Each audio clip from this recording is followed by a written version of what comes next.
Hello and welcome back to another video. I'm Brittany. I'm Steven. And we are here to bring you a very late review.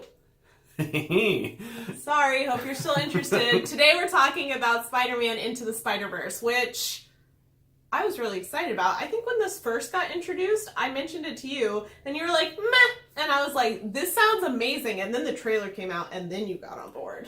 Yeah. What can I say? Sometimes most superhero animated movies don't get released like this one did onto the big screen. Normally they're straight to DVD. They're okay, and there's some good ones out there, but by and large they're not that great. And honestly, DC does a much better job on their little animated movies, much more than Marvel does. So I wasn't that excited, but I was very pleasantly surprised, and the hype train caught me along the way. But we enjoyed the film so much we really wanted to bring you guys a review on it, even though it is late. If you haven't heard of this movie at all, it is an animated Spider-Man film, and it follows Miles Morales as he deals with gaining spider powers. Not a story we haven't heard of before, but the difference is that there is some shenanigans that opens up a hole, and you end up bringing in a bunch of different universes, Spider-Men, and they have to... And women. Spider people, Spider Crew, and they have to figure out how to fix the problems they're in, defeat the villains, all that great superhero stuff. So let's talk about that Spider Crew and some of our other characters, starting with Miles Morales. This is my first on-screen introduction to Miles Morales. I know about him in general. I actually haven't even read any comics of his. I've only read Peter Parker comics. So I really knew nothing about Miles Morales, which was nice going into this because Miles Morales has different powers than Peter Parker. Fun fact. So that was a nice little extra. I also think that this performance was excellent. I think that they had such a cool character. I mean, it's nothing new for those of you who are familiar with the comics, but he has a biracial family. He has a black dad and a Hispanic mom, hence the Morales last name.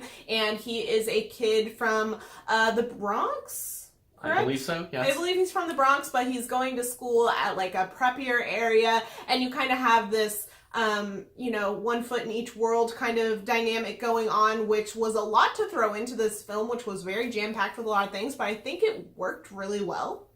Yeah, and he's definitely a lot younger than I feel like even Peter Parker's Spider-Man entries that we've gotten. He's not even 15, 16, he's more 13. So it's a lot to deal with for a kid, and they do, in Spider-Man Homecoming, they took a lot of elements from Miles Morales' character and kind of mashed it into Peter Parker for the new hit Peter Parker. But it's nice that this movie decided to actually commit to Miles Morales. I think he has a little bit more interesting of a backstory when you're going that young with him. And it's nice to have a story that we haven't seen 13.2 billion times already. I also think that this character shows a large range of emotion in this film. He has such extreme character development. This is a spoiler-free review, so we're not going to get into details, but it was just so refreshing to have such a wide range. Not that we haven't seen that before, but you really see a vulnerable side of him in a lot of areas, and you see how he overcomes his insecurities and his fears, and I just felt like it was a very honest and raw look, and I didn't have any toxic masculinity in it, which was amazing. Another interesting element in this movie is Peter Parker. The Peter Parker we get for the majority of the movie is not what you expect. He's older, he's already been through the ringer in life, he's been Spider-Man for a long time. Which I was really excited about because that's my favorite Peter Parker from comics. I honestly haven't read that many Spider-Man comics, but I've borrowed some of his and read them before, and I really love older Spider-Man, older Peter Parker, although this one was different from the comics that I've read. They've actually followed his arcs, and a lot of things he mentioned were actual comic arcs that happened, so it was actually a cool Peter Parker to see. He's older. I think some of my favorite parts in the film were when he finds villains. I don't think this is very spoilery. And they're doing something. He's just wait for it, Miles. This is the part where he says, blah, blah, blah, and then they do that exact thing. He's like, I told you. So it was fun to see him, and I think his character did a good job. It's the classic, I don't care about anything, and then, okay, I'll become a softie, because you're so cool. He plays the mentor role very well, but he's a very flawed mentor, which I think was a very interesting element to add to the storyline. Miles kind of had to do a lot for himself, but Peter was still very detrimental in Miles' development.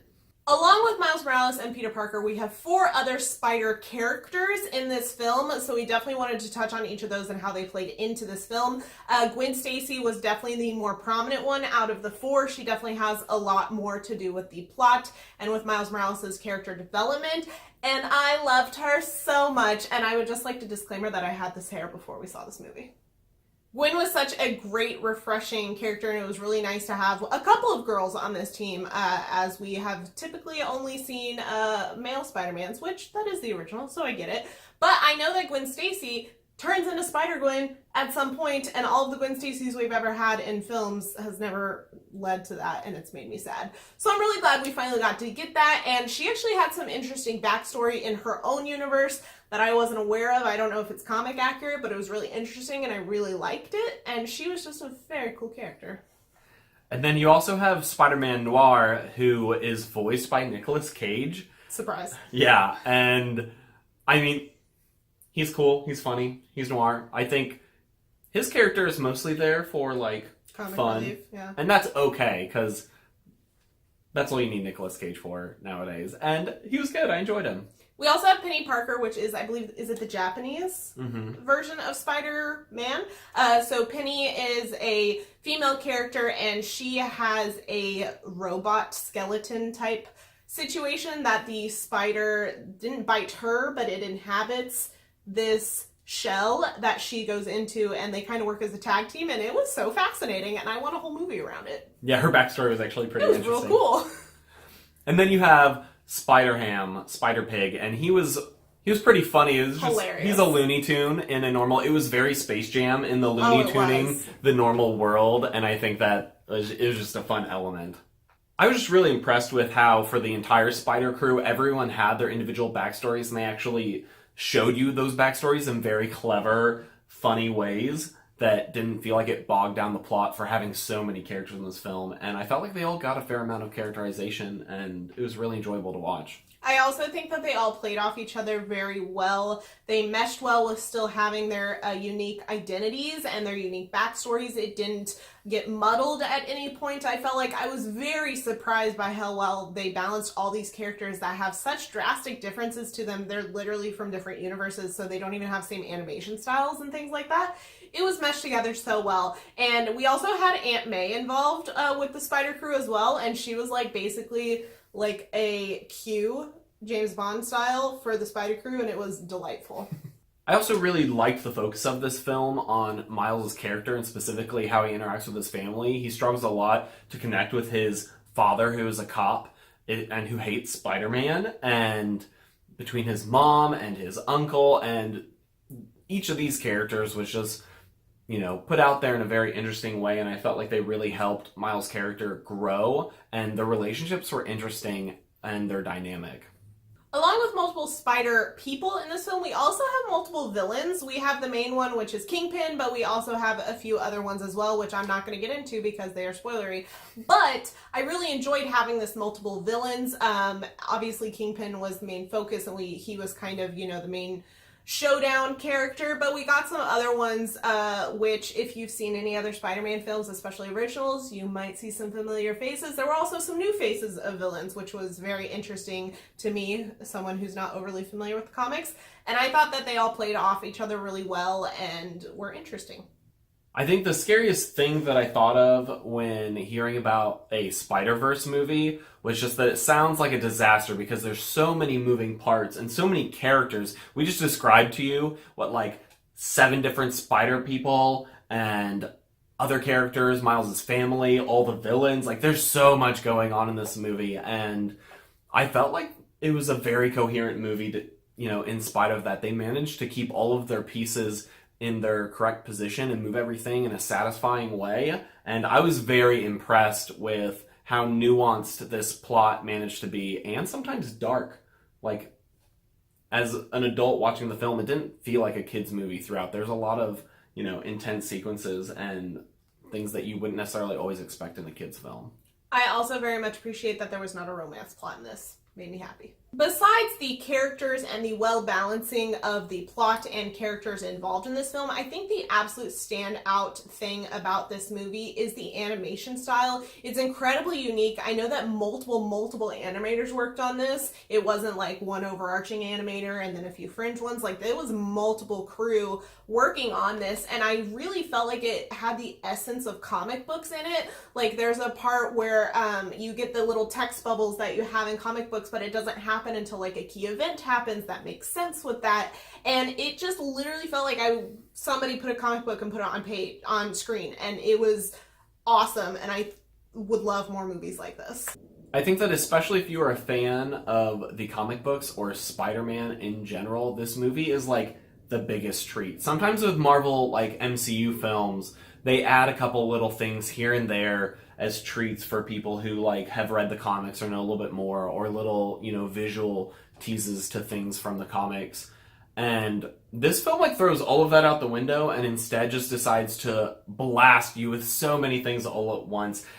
Showing tons of fun spider suits to like all sorts of different characters and ties, things that normally watching the film will just pass you by, but like every scene in this film was such like a visual treat. As like a huge Spider-Man nerd, I was like, the Easter eggs were intense. And I will say, as someone who is not overly familiar with the comics, like I've mentioned before, I didn't feel left out because of those things. I think that the problem with throwing too many Easter eggs into films like this, or comic books, or whatever else is a geeky background, that it alienates a bunch of people who don't know the full history. And I think that this movie avoided that really well.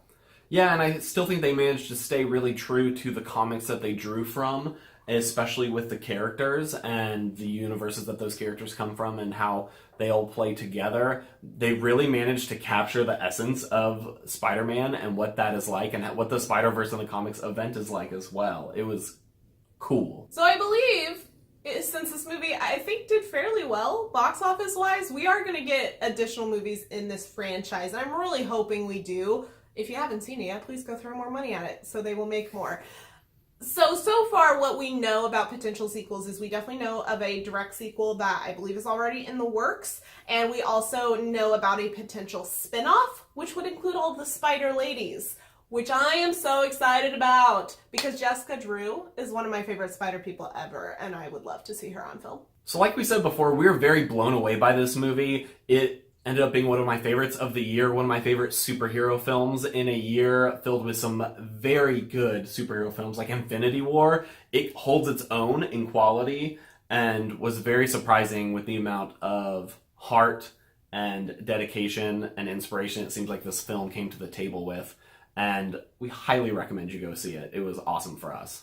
But if you enjoyed this late review, please leave a like on the video. It really helps us out. And leave a comment down below with your thoughts about the film. We'd love to talk to you guys and get to know what you think. Make sure you hit that subscribe button and stay tuned. We do have more videos coming your way this new year. We want to be a little more consistent and getting some fun content to you guys, and have a lot of cool stuff coming up. So stay tuned for that, and we'll see you guys next time.